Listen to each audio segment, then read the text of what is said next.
The latest on that breaking news story we told you about at the top of our newscast. A hunt is underway for two convicted bank robbers who escaped from jail. ABC 7's Ben Bradley joins us live with the details now. Ben?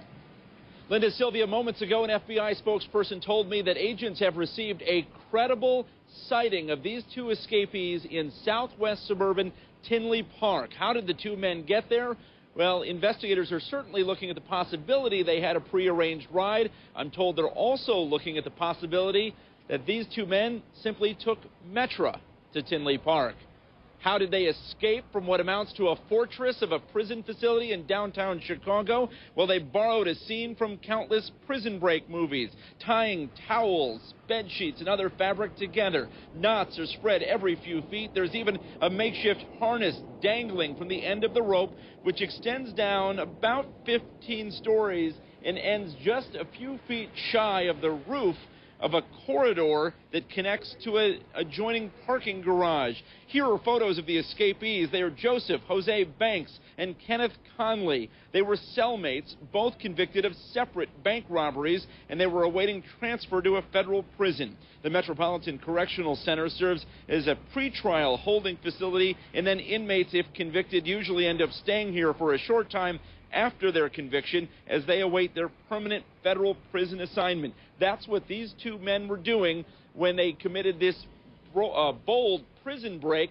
Guards last spotted them as part of a routine count at about 5 o'clock this morning. They were noticed missing at 8:45 this morning, which means these two men have a between 3 and 6 hour head start on authorities. But again, moments ago, the FBI telling me that they have a credible sighting of these two escapees who should be considered dangerous in southwest suburban Tinley Park. That's the latest downtown. Ben Bradley, ABC 7 News, back to you. Now, Ben, this almost seems it's not even possible. Looking at that rope hanging from outside of the window, it seemed almost too simple. You've been inside the MCC. What's it like in there?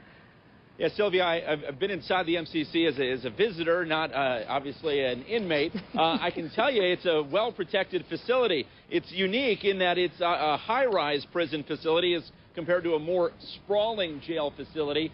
But around each elevator, before you can even approach an elevator, there are steel prison bars. Obviously, inmates have bars keeping them in their cells. And then even if you were to get on an elevator, to move from a floor, the elevator doors open to reveal more steel prison bars that need to be opened. And perhaps for that reason, these two men decided it was simply much easier to go out a window. But I have to tell you, the windows here are not very wide at all.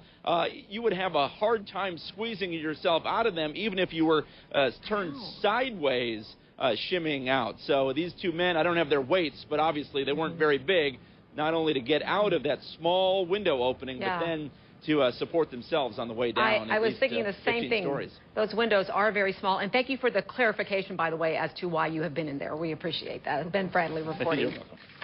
The Metropolitan Correctional Center is a federal prison. It is located in the South Loop. It houses inmates who are awaiting to appear in federal court. Now, both of the escapees were awaiting sentencing on bank robbery charges. The last escape was in 1985 when two convicted murderers climbed out a 6th-floor window. They were arrested months later. Let's take a look at the weather once again.